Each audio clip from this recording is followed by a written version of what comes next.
go. Okay, so hi everybody. We're going to start. Hopefully a few more people join us. But my name is Stacy Hurley. I am the new Family Navigator here at HCAS, and we're glad that you joined us tonight. This is a presentation that we actually did at the parent conference, and I also tweaked it a little bit for one of our general parent support groups. So we want you to be, talking with us, asking questions, and hopefully we can, have a good conversation and give you some new ideas. And I will let my partner here introduce himself.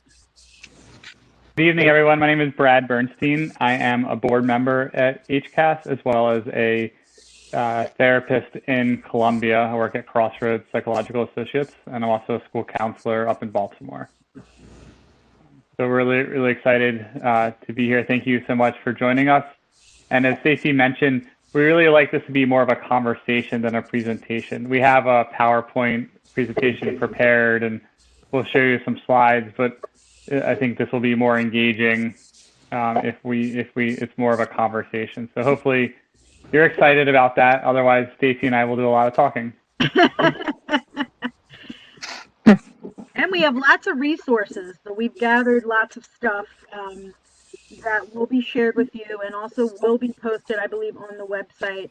And then we're going to look at a few, I didn't put these websites yet into the presentation, but I will make a separate link that there are a variety of emails with lots of fun tips and good helpful tips about holiday stressors in particular.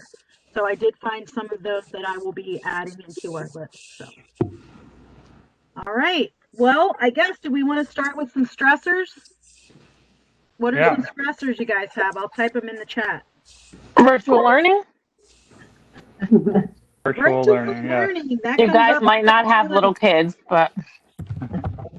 Okay, virtual learning, for sure. Technology. Yes, the addiction. Definitely the addiction to technology.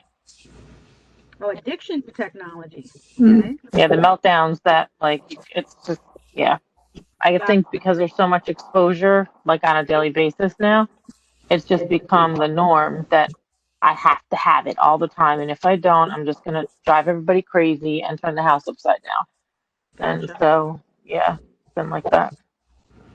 Okay, and then we can add the holidays on here now. Woohoo! All right, what else you got? You entering in the chat to everyone, Stacy? Yes, making a list, and then I'll share. Yep. Okay. We have too much togetherness, virtual learning. Didn't see that one. Yeah, we're all each other's. Yeah. Had enough of you. Yeah, space, right? How do we make some space? Okay, good. All right, what else?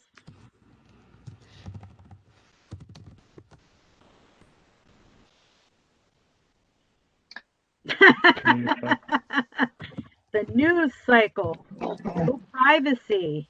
Missing family. Oh, Apple News. See, I don't have Apple, so. Yeah,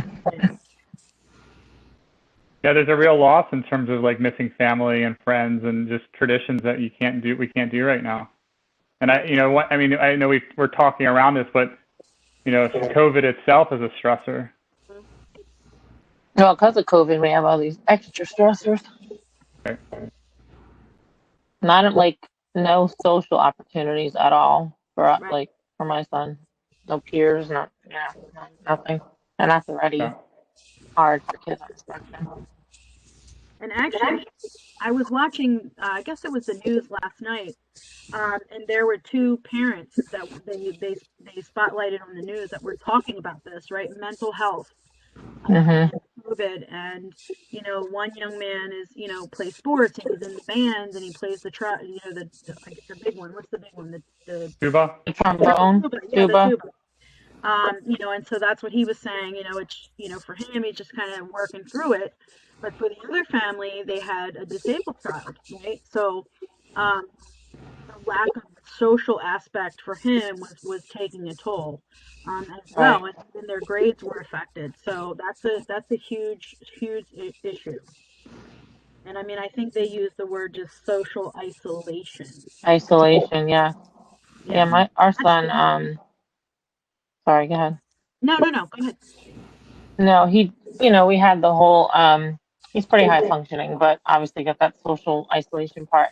And right before COVID, we signed him up for Special Olympics for basketball, and he actually was like really flourishing and feeling accepted and really connecting, Right. um, having the games and practice, and it was like a great experience because he wasn't getting that in school.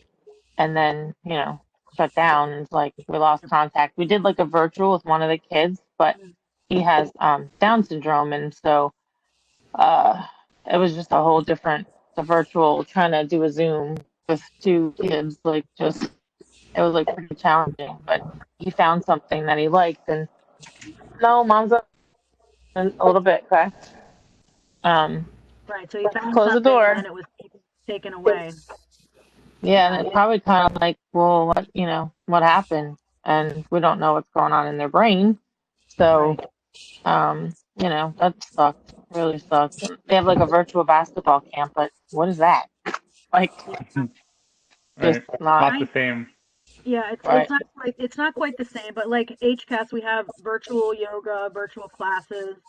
So it is something where you're at least interacting with other people, but then how are you like exercising while you're watching and right. so And it's more screen time. Like, it's just more computer, and it's like, you yeah. know, So it's definitely been a challenge, and this is for everyone. I mean, my college students are struggling. I have family members, friends, just trying to check in with everybody. Even for myself, I'm a very extroverted person. Teaching right, classes online is not my choice, okay?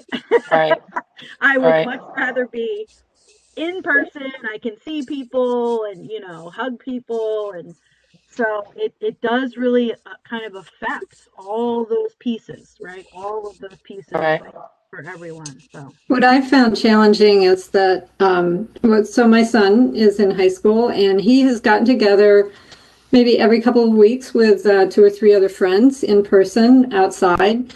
And, even though we've managed to kind of maintain that, I wouldn't call it a routine, but we maintain those connections, it's not without stress. It's not without concern. Okay, are these kids going to keep their masks on and wear them appropriately and stay socially distanced? And what is the risk of this? And so it's, even though it seems it's a wonderful opportunity for them to connect, it's not without stress. And so there's the stress of that, and then there's the stress of not having that. So there's like no lack right, of stress. It's everything's sort of stressful one way or I another. think, I mean, every single activity, like Suzanne, what you're saying is like has an added layer of stress. Just going to the grocery store, whatever right. it is, it's just, I still like we're 8 months into this, and I still go out in public and everyone's wearing masks. I'm like, are we in a sci-fi movie? It just still feels Right. like not real yet. Or when I dash out the door to walk Yeah. the dog and I'm digging in my pockets going, oh, I forgot my mask. I'm like, I have to Yeah. run back Get in out and of the get it. car and With somebody. Yeah. I get out actually of the bought a mask holder, and all it is kind of, like you carry your keys or your ID on one of those things, but it snaps around the edges. Mm-hmm. So I bought one of those, okay, because they're making money off all of this stuff, first of all. But I did buy one right, of those so that when I'm out running errands, I can just take it down, and then because my brain does not want the mask at all. So every time I get out of the car to go somewhere else, I forget my mask. So I right. did kind of suck it up and bought one of those. So I'm like, cool, it's right here. Good idea. I have one too. Yeah. Yeah.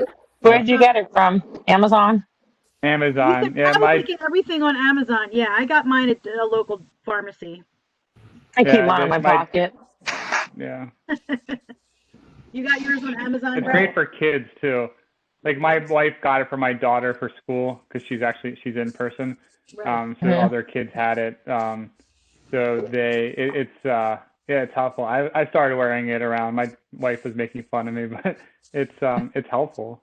It's I very don't know why people wear masks while they're driving. I haven't figured that out. Like, I see them wearing the mask while they're driving. I'm like, why? Conversation about that stuff, right? Yeah. Yeah. All right. So, Brad, do you want to Yeah, let me get the presentation going. PowerPoint? So we're going to start our PowerPoint. There's just a couple little pictures, and then we found this little meditation video. We're not going to do the whole thing. We're just going to do a small part of it. But one of the things that I found in doing the research for all of this is that breathing, right? Whether you do yoga or meditation or whatever you call it, just breathing exercises, kind of giving yourself that moment in the very smallest way makes a huge difference. And it came up a lot. There's lots of videos that I found on YouTube. This is just one that I found. But again, this is something that you can do with your whole family. You can do it to start your day. You can do it to end your day. It's just something that, again, just kind of counting to 10, doing that breathing. So this is something that we found for you guys.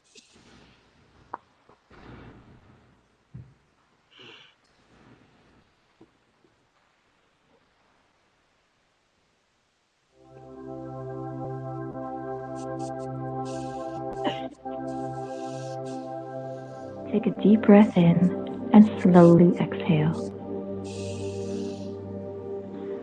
Sit comfortably in your chair with both feet on the ground. And sit with a straight but relaxed posture and close your eyes if they aren't closed already. Now focus on the feeling of your feet on the floor. Now in your mind, visualize or imagine a tree standing tall and steady in a peaceful setting in nature. Observe this tree. Notice its leaves and branches. Notice the texture of the trunk of this tree. And then notice how the tree is connected to the earth. Then imagine the roots of this tree that exist below the ground and its vast root system that spreads through the earth.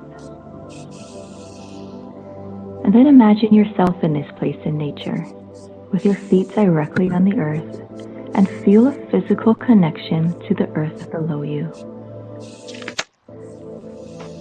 And through this connection, discharge anything from your body or mind that you want to let go of right now, sending it into the earth, knowing that the ground beneath you is there to support you in any way that you need. All right. I think you get the general idea. So these are, as Stacy was saying, there are thousands of these videos, similar videos of all lengths online. There's also a ton of apps you can download. Calm is one, a big one. Headspace is another one. Mm-hmm. Yeah. Relax Melodies is another good one. Yeah. Relax Melodies. Mm-hmm. You can create your own. You can create your own playlist of sounds and different things that you want to put. I use them for my virtual therapy sessions. We do grounding all the time. There's also something called EMDR. Mm-hmm. You're a therapist. I don't know if you've heard of it, but it's similar to grounding. And I use relaxed melodies during my sessions and for bedtime. It's pretty cool because you could I like the beach sound. So you could make the waves and you could do frogs at night. You can do, the ocean. You could you can do whatever. So it's a good one. Nice. Great. Yeah, I just attached my little Google thing to my and the other night I just wanted to listen to the ocean and I said Google play ocean sounds and it did that. So you can do a variety of those kind of things, which is nice. Yeah, it's just a simple way to feel. I mean, it really does. If you allow yourself to do it, it does help calm you in the moment. Oh, Cheryl, do you want to talk more about the Calm app? John asked about the Calm app. Do I? Sure. On Calm, there are many different types of apps. Calm is just one example. It's something you can download. They have some free. It's meditations. They're guided meditations. They walk you through breathing exercises and meditate a short. You can pick the length of time of your meditation, but you can. It just walks you through how to meditate. So you can do a daily practice or whatever works in your schedule. But it's really user friendly and really just need time to do it. Is it called the Calm app? Mm-hmm. Calm. Calm. Yeah. CALM. You can do it right on your phone. Yes. Yeah, it's right in the App Store. Mm-hmm. Thank you. There's a few different ones, but yeah, Calm, Headspace is another one. Headspace. Headspace. That's the other one. Headspace. Yeah. I couldn't think of it. Headspace is the other one. Yeah. Oh, cool. Okay. So here are some things that we're going to talk about that we've mentioned some of them, but and we talked a little bit about this, some of our stressors. Here are some others that we identified that you might be thinking about, and everyone's a little bit different in terms of what's stressing them, so some of their triggers. Right. One of the things I didn't ask you guys is what are the ages of your children that you have? I know there's a variety. I have a 10-year-old and a 16-year-old. Okay, 10-year-old, 16. Okay. And Shirley, you said yours is a teenager too, right? My kid on the spectrum, he's 10. My other one's ADHD. Okay. Okay, and John, 16-year-old, is on the spectrum, and 11-year-old is neurotypical. Okay. That's for Denise. Okay. I have an 18-year-old and a 60-year-old child. No, I'm kidding. 60? Yeah, okay. Sorry, that was from Denise. Yeah, that was Denise has a 16-year-old. It says 16M. Not sure. and a grumpy 52-year-old. Yeah, you guys should have put on stressful triggers, marriage. Yeah, marriage. Yes.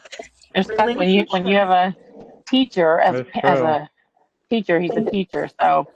Oh, okay. Yeah. And then Michelle has several. I don't know if you caught those, Stacy. Yeah, Michelle, 27, 19 spectrum, 16 anxiety and depression. Okay, those are issues as well. And then Andre said 22. Okay, and then John has a 9-year-old boy-girl twins. Wow. 14-year-old daughter and a 13-year-old daughter. Okay, so we're talking about a variety of ages. Trigger for you guys, right, could be those tween years, those teens. That's a whole separate issue in itself, aside from any other disabilities or other issues, right? Just the fact of being in an emotion, Totally. Your body's changing, all of that kind of stuff feeds into all of that. So, all right.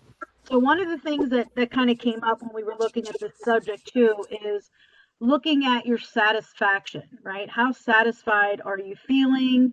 How do you measure that, right? That can affect our self-care and how we're thinking about things. So what are some ways that you guys kind of measure or look at your own satisfaction? You just roll with the punches. Roll with the punches. I have a virtual therapy twice a week, so that really helps. Okay, so you have therapy for yourself. Mm-hmm. Okay, so that's great. Okay, so taking that and time. try to balance the responsibilities. Like our son has medical also, so it's a pretty intensive need. So we kind of try to balance who's going to do what, who's going to cook dinner, and then we involve the 16-year-old to kind of help out. So that helps. Having taken out the balance of just responsibilities that are done throughout the day and at night. Okay, so I'm just typing. So, are you like your satisfaction is how like you're able to accomplish those things?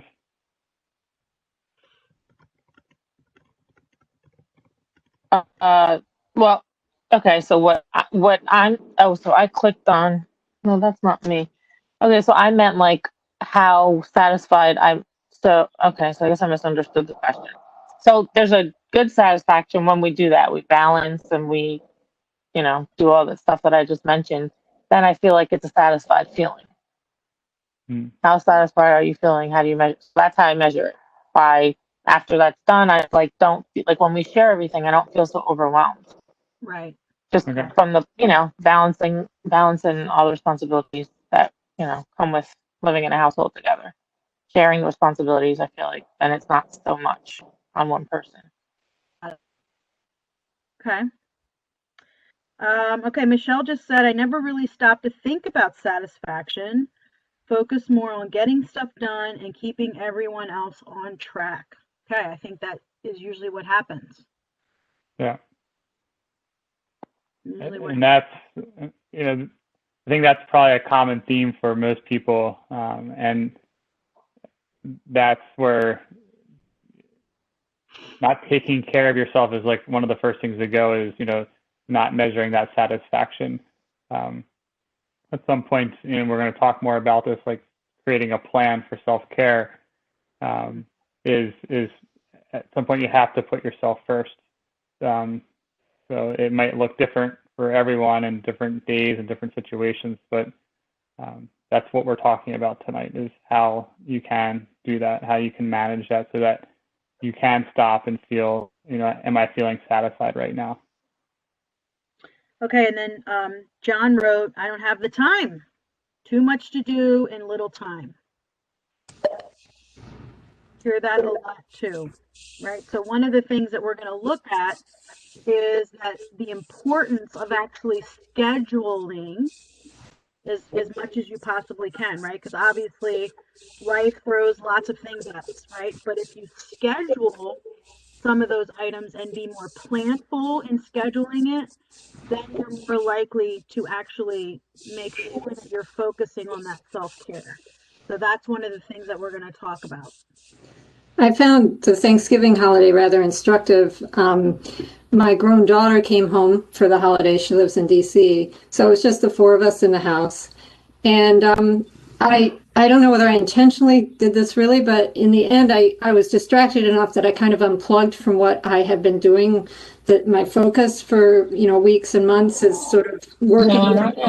One thing we haven't mentioned is working from home and how you can step, 5 steps from your bed to your office and, and you get something on your phone, you're like, oh, got to deal with that, and off you go. And what I found was with my daughter, I had a different focus. It was like, wow, I haven't seen you in a long time, and I really want to give my attention. And so I kind of unplugged. And I had a much more sense of satisfaction over the weekend. It was sort of like, oh, this is kind of how normal life is like, we can sit down and play a board game together and, just spend time together. And it was just, it was very interesting because can't say that I've actually felt satisfied since all of this stuff began in March, but I had moments of that this weekend where it was like, oh, this is what normal life is like. It felt good. Mm-hmm. But I wasn't really accomplishing a lot, except for eating a lot. That's okay. That's okay because you kind of unplugged. And the word that you used there was you felt you were distracted, right? Mm-hmm. So when we go through the PowerPoint, there was this one whole study that I found which talked about that, like totally distracting yourself, right? So we'll look at that. Okay. But this was something that Brad found about looking actually at your compassion, satisfaction, and compassion fatigue. So they use a scale like this called the ProQoL. Is that how you say it? So just something that you can, look at to say, how am I feeling in the last 30 days, right? To make yourself more aware of that. Because like John said, I don't have time. I'll think about it, right? Michelle said it too. I don't really think about it. But you need to think about it, right? Because if you're not feeling satisfied and you're not feeling okay, then it's going to be harder as a caregiver and a support to be able to do the things that you need to do. So this was something that we found. And again, there's all sorts of different types of assessments and scales and things like that. Brad, do you want to talk more about that one? Yeah. I think the point is that whether you need something official like this or you can do it, casually in your head, but going through some sort of list to see how you are feeling in these categories and what needs your attention now. And that could shift, again, week to week, month to month, depending where, what's going on. But to stop and pause to just check in with yourself is really important, and really the first step of taking care of yourself. And so we really encourage you to find that time. And maybe it's as Stacy was saying, schedule it. Maybe it's a regular practice. You put it on your calendar for 20 minutes once a week, every other week, whatever it is. You put in self-check-in, and you just find the time, even if you have to go in your car, and you just kind of take that time for yourself. Yep. All right, so one of the things that we kind of looked at before is self-care means different things to different people. So with that said, and I had fun finding like these little images and stuff like that. So this one really hit me because it said, you wouldn't let this happen to your phone. Don't let it happen to you either. Self-care is a priority, not a luxury. So if we think of ourselves like our cell phone that we're always needing, right? I don't know about you, but I'm like, oh my God, I only have 20% left. I need to charge my phone, right? So you kind of need to think about yourself, right? You need to recharge. So let's stop for a second and think about, what do you think of when you hear the word self-care? Just to kind of see how you guys think about it.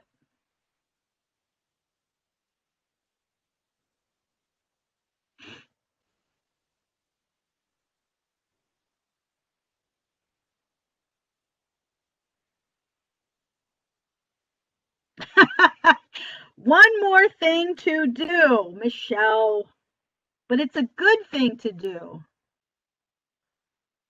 Time for, like, I don't know, just take time for yourself. Like, I mean, it took 10 years for me to get this opportunity, and let me not act like I'm the parent who has it all, because it's like you said, it's day to day. But I've gotten to the point where I'm like, as long as you're safe, I'm locking myself in the bathroom because I can't deal with you right now. And I just say, Mom needs a timeout. While he's outside screaming on the door, I'm like putting something in my ears, and like, you do whatever you can. But I think the negative side for me is, after everybody goes to bed, that's my downtime. So I go to bed at like 2, 3 o'clock in the morning, because like that's my downtime. That's like sit down and like watch, TV, or like just read, or like, but like that's not self-care, because I'm going to bed at 3 o'clock and getting up at 6 and then dragging all day. And so I guess that's not self-care, but you got to get it when you can.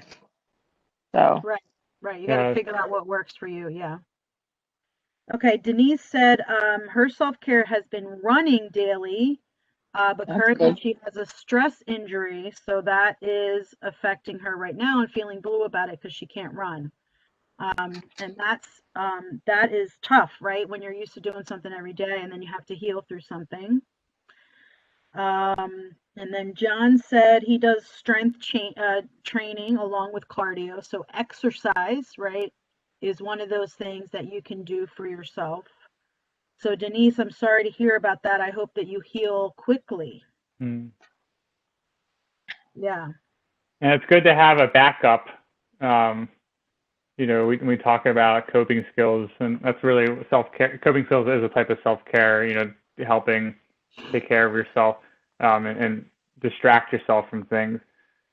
So it's important to have more than one, just in case of an injury, or it's raining or too cold outside, whatever, that there's a backup plan, or you just don't feel like doing it one day, you're bored of it. It's important to have multiple activities, and we're going to talk about some different activities later on. But, I think it's to have a variety of things, just like we suggest for our kids, not just video games or whatever, that they have a variety of activities, and we do the same. Right. No, I was just going to say, it's funny how we suggest other things for other people, and then we don't do them ourselves, right? Yeah, exactly. All right. Suzanne said, just making the time to do activities that have meaning for me and give me pleasure, because so much time is spent on collective concerns related to managing the lives of other people in the family, right?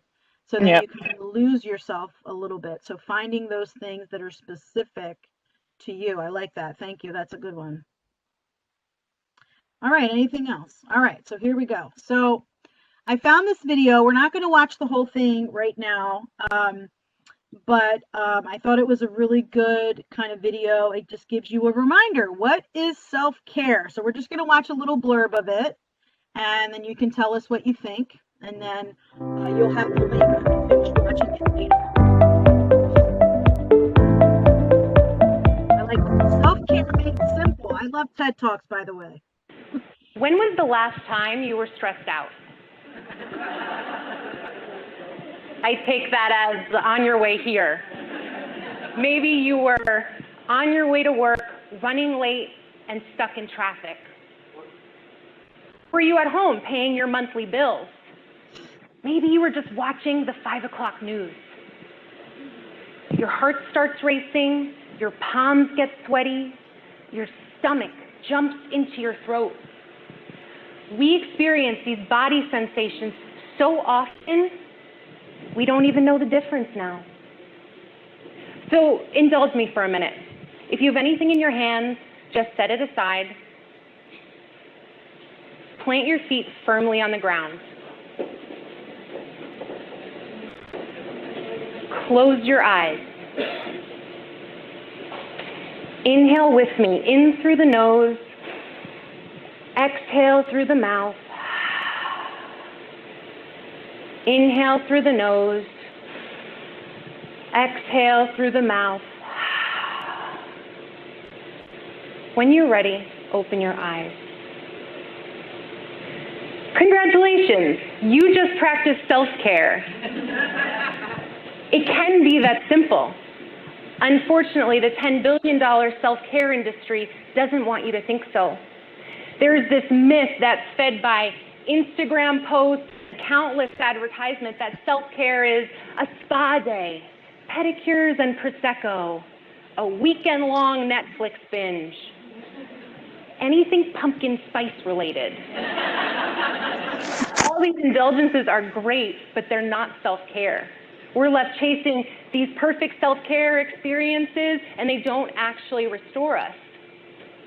So we're left with a question: if that's not self-care, what is self-care, and how do I practice it? Self-care is deliberately taking care of your well-being through restorative activities. One of the greatest threats for our well-being is physical and emotional stress. Stress is one of the leading causes of healthcare issues in America, and we experience it every day. We experience stress by what we put in our bodies, what we put on our bodies, the thoughts that we think, and the choices we make throughout the day. Some of the most stressful things that we can put in our bodies: sugar, alcohol, excessive caffeine, and processed foods. Those are also some of the most consumed items in America. So with all this stress impacting our immune system, our energy levels, our emotional well-being, it's essential that our self-care practice does the opposite. About a year ago, a coworker asked me what I did for self-care. I cringed when she asked me that question. I said, I eat and I sleep, and that's enough, totally brushing her off. At the time, I was managing a high-volume retail business in Washington, D.C. My husband and I were starting a company, and we're raising our 2-year-old son. I started every day with coffee and a scone, went to work, had very few breaks, and finished my day watching Netflix and scrolling on my phone. I was in complete denial about what I needed to do to take care of myself. Ultimately, I burned out, and I quit my job. I decided to pursue a passion of mine, and I began working as a labor doula and a childbirth educator. Now, a large aspect of that job is to support pregnant women and prepare pregnant women to be as relaxed as possible during what could be a stressful event in a stressful environment. And I learned really quickly that to be successful at that, I had to be a relaxing presence, which meant I had to take care of myself. And that's when I discovered how to practice self-care. My foundation began as a diet rich in fruits, vegetables, and whole plant-based foods. And then I added in 3 restorative activities to make my self-care practice. The first Moments of stillness and in silence. We just practiced this a few minutes ago. We are bombarded by noise every day. The TV, the radio, traffic, our kids yelling at us. But the loudest noise of all is the voice in our heads. We have roughly 60,000 thoughts a day, and for some of us, 80% of those thoughts are negative. When we meditate and have moments of stillness and silence, it brings awareness to that internal voice. And when we have that awareness, that's when we can choose what thoughts we're holding on to and which we want to let go of. We can also adjust the volume on how loud that internal voice is. The first time I meditated, I was sitting in a chair and I immediately got squirmy and my back started hurting and my internal voice got so loud and it was talking about all the things I should be getting done in my to-do list versus sitting doing nothing. But I committed to 5 minutes a day, and slowly but surely that voice got quieter. I have one suggestion for starting a powerful meditation or stillness practice, and it's simply to be comfortable. You don't need to sit in a straight back, rigid chair. You can actually be comfortable on your couch. I actually encourage you to be as comfortable as possible without falling asleep. The second restorative activity I added in was movement. This could be walking, running, dancing, yoga, jumping jacks on your living room floor. Our bodies are meant to move. And when we move and when we exercise, it creates endorphins, which first, they help sleep, which naturally reduces our stress. And it also sends a positive feeling through the body that's similar to that of morphine. You don't need a fancy gym or trainer to do this, although they may help sometimes. And just 10 minutes a day makes a difference. The last restorative activity I added in was time in nature. According to environmental psychology, time in nature will improve your mood, reduce stress, and improve cognitive function. And the Environmental Protection Agency says that the average person spends 93% of their life indoors. So we're left with this incredible opportunity to support our well-being simply by going outside. All right. Any takeaways from that? Any thoughts about what we just watched?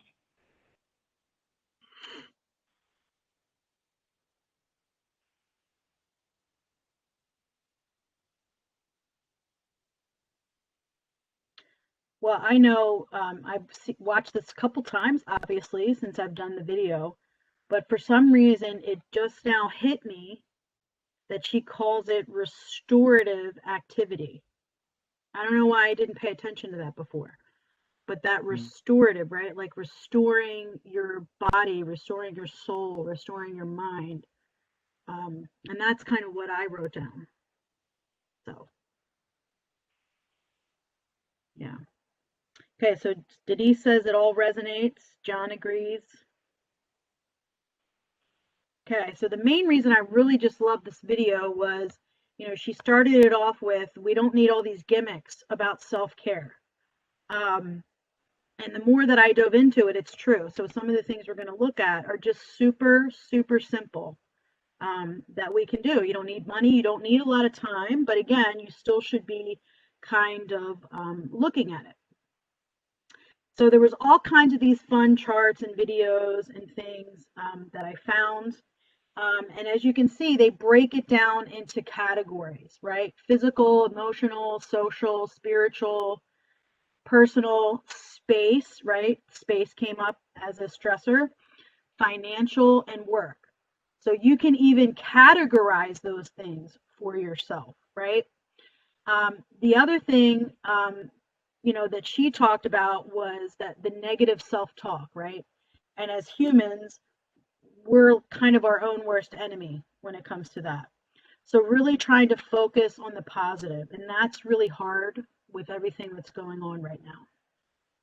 But these were some other things that kind of came up from Autism Speaks. Again, there's, you know, you can find so much stuff on the internet, but also using respite care. You know, it's okay to say, I need some help right now, right?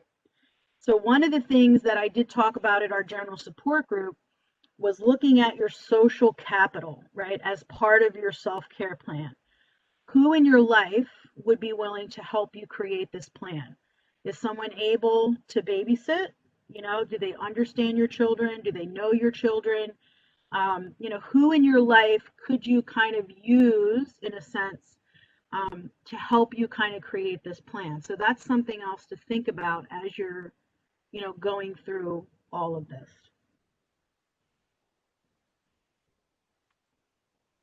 Anything else, And Brad? yeah, I think that's really important, is leaning on others. I know sometimes it's hard to ask, and sometimes we have to be creative in ways to do it. Or, you know, if there's two of you at home, you know, trading off. You know, someone before talked about balance and sharing responsibilities, but I think part of that is sharing time to take care of yourself. So I think that there's a balance there that's really important. It should be part of the to-do list.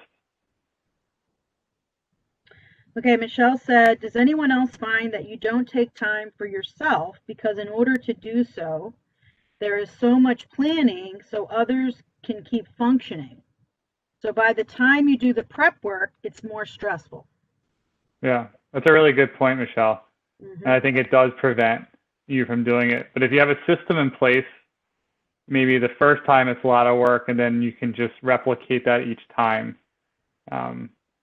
So I know that might be a little bit easier said than done, but I think if some of that prep work is done ahead of time the first time, and maybe the systems can be repeated.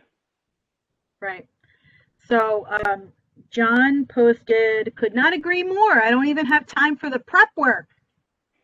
Right. So it's kind of one of those things where, and I talked about this in time management with my students, but if you do the time invested up front, right, in planning your calendar when it comes to time management, if you're putting everything down and you have the alerts and all that, it seems like it's a lot more, but then like Brad said, it's there.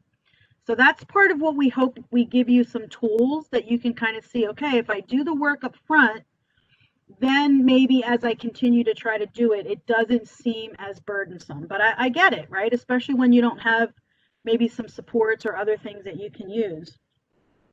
And then Suzanne said, starting small seems like a good advice. Baby steps. That makes me think of that movie. What is that movie called? What About Bob? Anybody seen that movie? Yeah. Have you seen that movie, Brad? I have, yes. That is one of my favorite movies. And he wrote a book. It's called Baby Steps. Anyway, so very true. Again, we're not, telling you right now that you kind of have to jump in, right? Small stuff. So that's what we're going to look at, is a few things that you can start with that don't take as much planning. Right, exactly. And I don't, as kind of the video alluded to, it doesn't have to be planned for a night away, right? Maybe it's just a half an hour that turns into an hour, and you're building that up to an afternoon down the road. So I think that's important, is having, realistic expectations, starting out with realistic expectations and building upon that as it becomes more successful. Yes. And Suzanne shared also with COVID, right? It does make some of these things a little more difficult, right? Michelle said, but they won't leave me alone at home. Well, we're going to have to come up with something for you, Michelle. I'm going to figure it out. Maybe it's just a drive. Maybe you're getting in the car and just driving somewhere. I know it's tough. All right, we're going to look at something called self-care bingo. And here are some examples before we get into that. So some of these may resonate with you. Again, these are just some examples of ways you can find time for yourself. One of the things that I actually, and I need to find, speaking of which, I need to find where I put my books and my markers, but one of the things that I do is the adult coloring books. I love coloring anyway. I always loved it when I was a kid. And they have the most beautiful like Mandela books and other books of animals and other things. Mm-hmm. And that's something sometimes I'll just sit and do while I'm watching TV or listen to music, just coloring and using my mind, like what pattern do I want to create? And that's really one of those things where you're distracting yourself, sort of, right? So I love doing those. I actually need to, like I said, I need to find where I put them. I did some cleaning up and now I don't know where I put them. And I just bought like a pack of markers, or you can use colored pencils or even crayons. And now they sell them at the dollar store, so they are pretty inexpensive. I think I got mine at Dollar General. But again, Five Below, if you guys have never been to Five Below, they have some really fun activities and other things that you can find to do that would totally fit in with self-care. Okay, so this is the part that I saw about distraction. And I had never thought about distraction as a strategy, but Suzanne, you totally mentioned it about your weekend, right? That you distract yourself in a way from not, I guess, thinking about everything that you have to do. But I don't know. I just thought it was a crazy way to think of it as a strategy, but really just distracting yourself in some way when your distress is too high, right? That helps you just kind of bring your emotional state down. And it could be anything, right? It could be, cooking something or prepping something, or like I said, coloring, taking a walk. So it fits into all of those self-care strategies, and just thinking about it as a distraction, I think, is pretty interesting. Mm-hmm. So one person's self-care activity is another person's distraction technique. And I just thought that was really interesting. I'd never really looked at it that way before.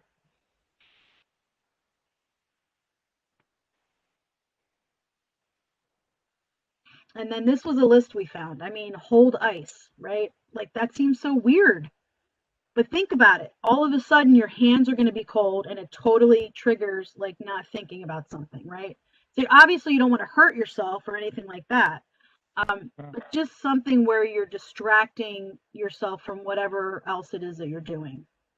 And in a way, like the ice example, or taking a hot or cold shower, like that's a way to also be mindful, to spend like a mindful moment or whatever, Mm-hmm. to focus on yourself and just becoming more in tune with yourself. I'm a big candle person too. So that wasn't really on that list, but lighting a candle or like aromatherapy. I know you have to be careful, of course, with the kids around. But sometimes just doing something like that where you're smelling it, or, just kind of thinking about those things. I know it seems a little weird, but all of those things just kind of trigger different emotions and different things in us. Yeah. Okay, well, this was one that we found, and I do have this so that you can actually read it because it's super small in this PowerPoint. But this was something that I found, self-care during COVID-19. And when you type in self-care, of course, there was a lot of things that came up for caregivers, for like nurses, people that dealt with any type of caregiving activity. But I thought they were all relevant because as parents, you are caregivers, right? You are caring for other people. Yes, Michelle said you can use hand sanitizer or lotions instead of a candle. Yes, that is a great idea. Tara, you're unable to see the PowerPoint? Are you on your phone, Tara? Maybe because you're on your phone, maybe? I am on my phone. I think it's like several slides behind. Maybe I just have to let it catch up. Oh, okay. Okay. Well, welcome. That is hilarious. Thanks for joining us. Where did you find that picture? That's hilarious. Oh my gosh, I don't know. I just love finding stuff on the internet. And I typed in self-care and all that stuff. It's a dream. Like at That the could be spa you. with the cucumbers on your eyes. Like that's the first. It could be you. It could be you. It could totally be you. Yeah, so I just typed it in and I found all these great pictures and these great memes. And, like this one is new self-care. Talk to myself the way I talk to dogs. I'm a big dog person. So, how do we talk to dogs or babies, right? We're like, oh, hi, sweet girl. What are you doing? right? We need to talk to ourselves like that, right? Do you want a treat? Do you need a nap? And I just thought that was so funny because one of my other little side things that I do, and it kind of keeps me like, maybe that's my self-care, is I help other people with their dogs, right? Or their pets. I do pet sitting and house sitting, and that's kind of a break for me, right? And just kind of checking in with other people's dogs. And I mean, today was a little stressful because he tore up a bunch of stuff. But anyway, I still gave him some treats, and he's so cute. You can't be mad at him. But I just really loved this picture and that saying about talking to yourself like you're a dog, or a baby. So anyway. That's cute. Okay, so this one had a lot of information, but again, we have all of the links for you and some of the handouts. And this one was specific to teachers. But again, all of these things can carry over. So when it was talking about a self-care plan, again, finding at least one strategy or activity that you can undertake. And just like the woman in the video, now she said she decided to adapt 3 restorative activities. That seems a lot to start in the beginning. But finding one for yourself, right? Starting there. So then it just tells you, how am I going to create this plan, right? Fill it with activities you enjoy, a place that you could see it every day. Stick to your plan, try to practice it regularly, and then reassess it. So again, this is something that's going to be gradual, right? I'm not expecting you to go home tonight and be like, yes, I'm going to make my self-care plan. But I want you to be thinking about it. What is something that we could implement or that we could change? So anyway, there was lots of good stuff on developing a self-care plan.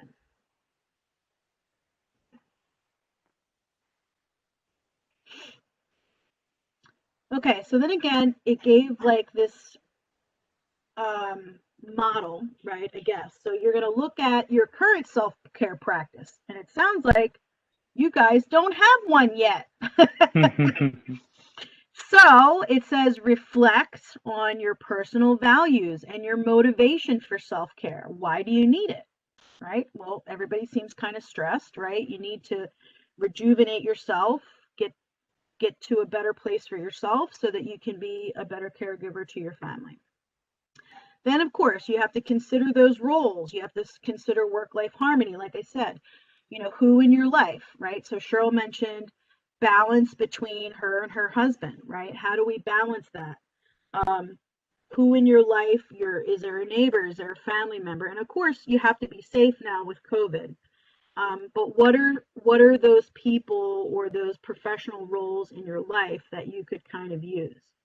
And then again, identify the stressors, which is a little bit about what we're doing here in this training, right? And then thinking about some goals that you want to set. So again, this is specific to you.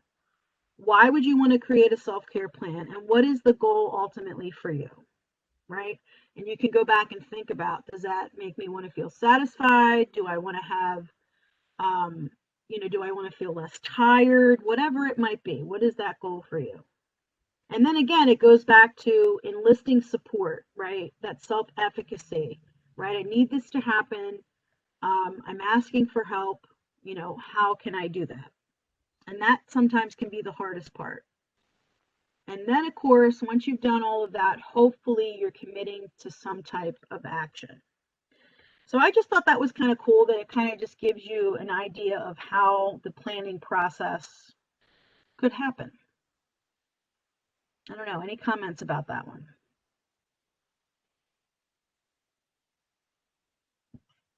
I think having an accountability partner can be helpful as well. It's a great idea.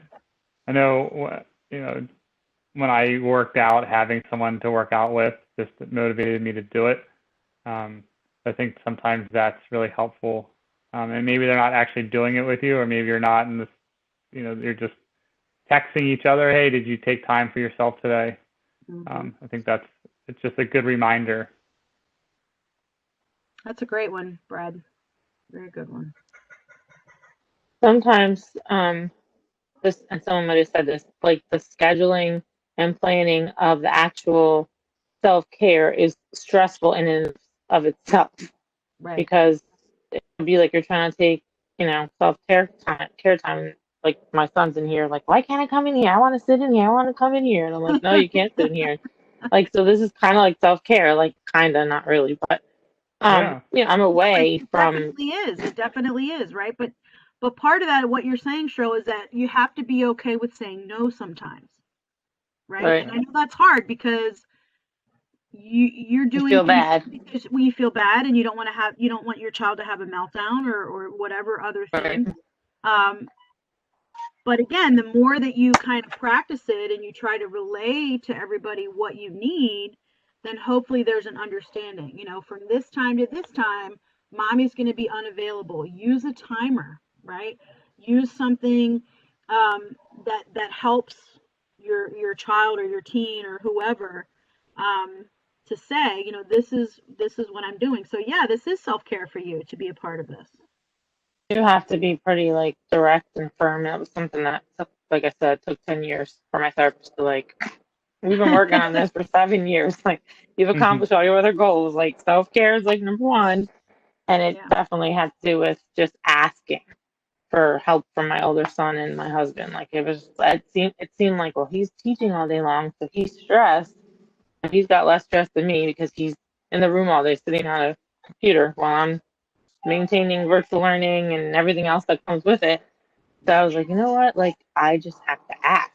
And I mean, not always easy. It's like definitely day by day.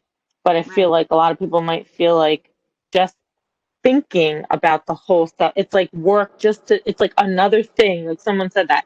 Another thing to do is like, oh gosh, I gotta sit down and plan this, and it's this, like just like stressful. Just it's like another thing to do. Like if I go to like, oh yeah, you should go to this doctor and this and this, and I'm like, it's just another thing to do. So it feels like it sometimes just feels like it's just another thing to do. But Gotcha. yeah, I think you're right. It's important. It does make a difference.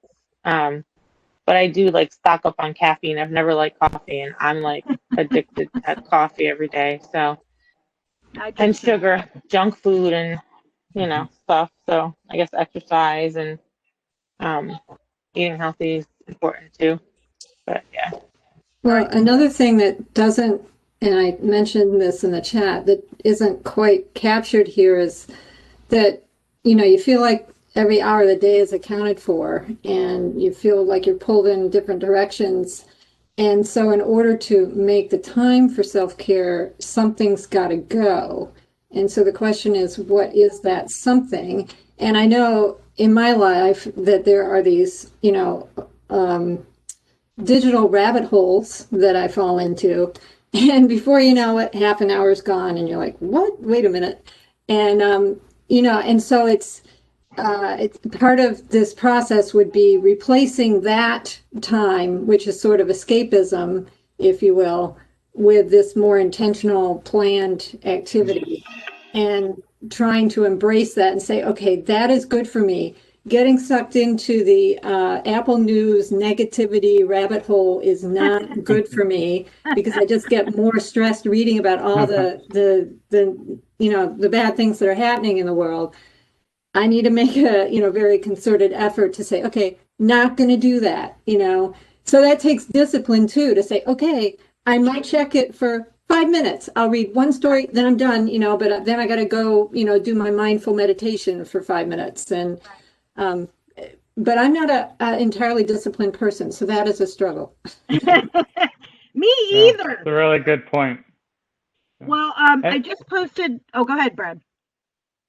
No, I was just going to say, I mean, some of the things that we're talking about, while maybe it is nice to be able to do it by yourself, but some of these things can be family-friendly activities that can be self-care. So, going outside and taking a walk, and you are getting fresh air, you're getting exercise. So that can be self-care. So like it doesn't always have to be by yourself. Right. Self-care would be important because you want to be by yourself. Let me read what Just Michelle saying. said.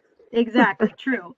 I feel like my self-care has gotten warped over the years by making sure my kids aren't super stressed and having a meltdown. I reduce my own stress. So in some ways, that is part of my self-care. Okay, true. So that if you feel that everyone else is happy and not stressed, then you're less stressed. Okay, I can see part of that. Well, can I just say one more thing? Another thing I was thinking about in listening to the discussion was, so we're talking about kind of alone time, or time to recharge our batteries, but also thinking about certainly what has been exacerbated with COVID, but was kind of developing over the years with a lot of our electronic devices that are almost basically implanted in our bodies at this point, where if they're not, in our hand, right there, it's like, don't have my phone or what have you. And it's really, I think, has led to us to feel even more isolated from each other, even though we're living under the same roof. Yep. And again, it's that discipline and that planning to say, okay, because there's benefit to just taking 5 minutes and looking each other in the eye and saying, are you okay? How are you doing? Let's talk, and really connecting with another human being, which you don't get with these electronic, virtual experiences. You really can't read all the body language, but in our own homes, we do have that advantage. And I know that we're not doing it enough. We're so stressed, we're kind of going into our little escape modes, and we're not particularly outgoing and extroverted, so we spend more time kind of recharging individually. But I think that even now, more so than ever, there's a real need to just sort of check in with each other very intentionally. Yes. And just make a connection with another human being. And thank you for that, Suzanne. And that's why I love, I don't mean to bring it up again, but this is like perfect, right? Everybody just ask a crazy question. Even if you're texting each other, text the question, right? So there's lots of those prompts of those things. So that's a great idea. And then there's two things I wanted to mention. So what we're talking here, it also involves time management, right? Which I am not an expert on by any stretch of the imagination. But I did put another link in the chat, and that is a TED Talk by Rory Vader, his name is, and he talks about how to multiply your time, which we really can't because we all have the same amount of time, but he gives you this focus funnel of how to... Wait, is the food on? I'm sorry, I'm just gonna have to eat. Do we can we automate something? Can we delegate it? Can we eliminate it? So I think part of this conversation also involves time management, because like what Susan said, it feels like if I'm adding something that I have to do for self-care, then I'm eliminating something else. But ultimately, every day when we're saying no to certain things, or we're saying yes to one thing, we're still saying no to something else. So we're doing that anyway, right? Sometimes we just overthink it, right? But we're constantly saying yes and no to things, right? So anyway, I wanted to share his video because I really think that fits into this as well. And it really gives you permission to procrastinate on purpose, is what he calls it. Giving you permission to delegate certain things, to eliminate certain things. So anyway, I put that in the chat. I think that I was just kind of thinking something similar, just being really intentional about how you're using your time, whether it's procrastinating or delegating. Or scheduling self-care, or I think if you have a plan, I think that's what it comes down to, how to use that time. Right. It's a TED Talk. Go ahead. Yeah, I was just going to say, transitioning. Stacy alluded to this earlier. This is a fun way of looking at self-care, like a bingo type game. We did this. As I said, I work out of school, and we did this with faculty. It was like a little bit of competition, so you can maybe turn into a family competition or within your friend group. Just fun ways to, to have different activities that are fun and fall under self-care. I like this one over here. It says, "I got shit done." Yeah. Anyway, so I did.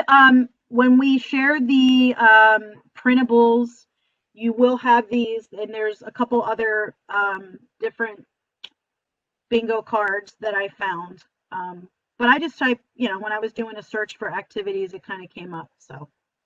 And something we haven't talked about, I think maybe it was in one of the previous slides, but it's just practicing gratitude. And just, I think that in some ways can be really a great self-care strategy. It's just practicing being grateful for different things in your life that we often don't take time to think about. A fun way, even just to make it a family activity, is something called gratitude ping pong. That's a good and one. You're just bouncing back and forth things you're grateful for. And if you really, I've done it with my daughter who's 7, and it's just a really special moment to just time just to hear what she's grateful for, and then for her to hear what I'm grateful for. But I think that, again, just slowing down the time and taking a deep breath and having positive thoughts can be really important as well. I like that, Brad. Gratitude ping pong. Do you actually use a ping pong and pass it? You could, yeah, sure. Yeah, I agree with that too. I think that's true. That's like focusing on positive too, or even having like a journal. Like sometimes I'll write in a journal just before I go to bed. Like I've learned how to all the things in my head that I'm laying down thinking of the things that have to be done tomorrow. And sometimes I'll get up and I'll just like write it down, and it just feels like I unloaded it into the paper, so it's like sealed and shut until tomorrow. And so like sometimes that happens. That helps. Yeah. And Michelle just shared one of the biggest things that has reduced my stress was not taking things personally. Yeah.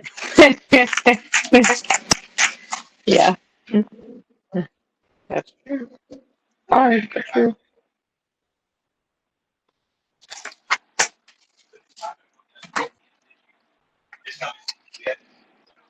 Building tough skin, thick skin. Yeah, I've heard that before. Any questions or other comments?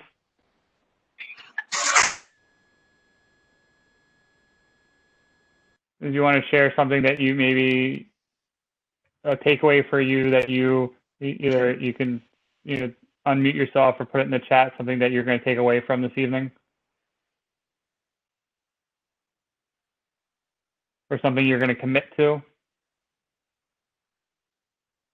Stacy and I will hold you accountable. I have your information now. No, and like I said, at the end of the PowerPoint, we listed so many resources. There's other videos for breathing techniques and yoga and a variety of other, I don't know what else we had on there. Some books that you can read. Again, there's so many resources on this topic online. And then I did put a couple links that were self-care specific to families with autistic family members. And then I think Melissa's also going to post, I tweaked the self-care one that I did for the general support group, and we looked at the 5 love languages. I'm going to put that in the post. So the 5 love languages is another activity that you can do with your spouse, your partner, with your family. They have the children's version and the teen version. And what that looks at too is just having a better understanding of each other and what are things that make you feel valued, right? So one is like quality time, receiving gifts, acts of kindness, something like that. Why can't I remember all 5 of them? But anyway, there's lots of stuff on the 5 love languages. So that'll also be posted as well. Okay, so a couple things. John said he's going to get more sleep. Yeah, we didn't talk much about sleep, but getting more sleep. That's huge. That's like a gift to yourself. Taking a nap. I mean, the other day, I just felt so tired. I was like, I'm just taking a nap. I'm just doing it. I'm getting older, right? I'm just going to take a nap. I did that tonight before this. Did you? I lay down for 20 minutes, yeah. Nice. Yeah, I was running around. I'm like, oh my gosh, I forgot. I got to get home. Da-da-da. Anyway. All right, Michelle said she's going to start small. Maybe also be more mindful of what I am already doing and don't identify as self-care until now. That's a great way to start. Great. Yeah. Absolutely. Absolutely. All right. Anybody else? I just want to let everyone know that Melissa has posted the PowerPoint to our website. It's under the resources tab, and I can never remember the sub tab name, but it's presentations. Let me look, it'll come. Presentation documents and videos. And the video will also be posted once we get that processed. But she has posted the PowerPoint, this PowerPoint, and some other resources, self-care resources. So I invite you to visit our website for those. Do you guys offer anything? Go ahead. No, is there anything like offered for parents or whatever, like active, like different opportunities with, I don't know, you guys or anyone else, like I don't know, like something like this, but obviously not PowerPoint, like, but like some kind of social something for families with kids on the spectrum? Well, are you referring to groups for the adults, for the parents, or Yeah. groups for families? Adults. For adults. Well, there is there's a dad's group and a mom's group that haven't met real regularly, but we would certainly like to get them meeting more regularly, like once a month. And if you're interested, we can let you know. We usually put that in our newsletter, those dates when they come up. Yeah, so there's that. Those are virtual right now. But in terms of other sorts of activities, Yoga. there's yoga. Yes, there's yoga. Physical yoga or virtual yoga? Well, it's virtual. It's virtual, but it's every Saturday. It's the yoga instructors at the yoga center in Columbia run that, and every Saturday at 3:30, it's free. And if you get on the list, you can go to our website to the calendar entry for yoga, and you click on the link. You can register and get your name on the list, and then you will receive the Zoom link each week, because it does change. And you can get on that list and attend when you can. That is certainly another resource that we have. Normally there would be other social opportunities, without COVID. We have our pool parties, and we have fitness nights and potlucks and things like that. And hopefully sometime next year we'll be able to fire those up again. Do invite you to come to the annual meeting and community fun night, though, on December 11th. You can fun for all the family, the whole family, and certainly invite you to join us for that. We're not sure what the activity is going to be, but you'll also get a link to attend the dance, the DJ dance that Park and Recs holds once a month for their therapeutic recreation program. And that would be free of charge. They are charging $5 for a login for that, but if you sign up for our meeting and fun night, you would get that free of charge. And that's a great way for perhaps your children to connect with other folks in the community. I don't know, Stacy, Brad, do you have any other ideas? No, I was just gonna say, and then of course we have our general family support groups. Yes. I know that they're in, and that's you know what, I can't even think of when the next date is. We have this one. It's the Wednesday the 7th. I don't know. 17th. Oh, the 16th, I think. Okay, so we usually do it Wednesday evenings once a month. So you can look out for those, and I'm always open for different topics and things that I can research, that we can talk about. So we've had 3 of those, yeah, September, October, November, yeah. So we've had 3 of those, and then this one. And then I have connected with, there's the Baltimore City Autism group. So a lot of other places also have support groups. and they're now virtually, so you could participate and not have to travel. So I certainly have all of those resources and links. You can email me. I put my email and my cell phone number in the chat. So if you want to talk about other resources or things that you want me to help you research, by all means, that's what I'm here for. I think that's pretty much it. We do have the adult support group, which is on Saturdays at 5:30. But the best place to go to look is at the Howard County Autism Society website and look at the calendar of events. That's where we have all of the events posted. It tells you how to register. And then once you register, like Suzanne said, they'll send you the link to log in virtually. Okay. Yeah, I think making the most of the virtual opportunities, you can attend groups anywhere now, which is, Right. an amazing gift in a way of this whole COVID thing. Right. And so that's another thing. Yeah, I need to maybe post them on Facebook too, because they have monthly meetings and they have a variety. Just like Suzanne said, we have a mom's group and a dad's group. But sometimes we only get one or two or whatever, and so giving yourself options of other available groups or other people that you can connect with would certainly be helpful. So, yeah. All right. Any other questions? No, thanks for putting this together. Appreciate it. You're welcome. Please reach out with any questions, or if you need any support or resources. Stacy or I are happy to support you. So just let us know. And thank you so much. I hope your holiday season is safe and healthy and enjoyable.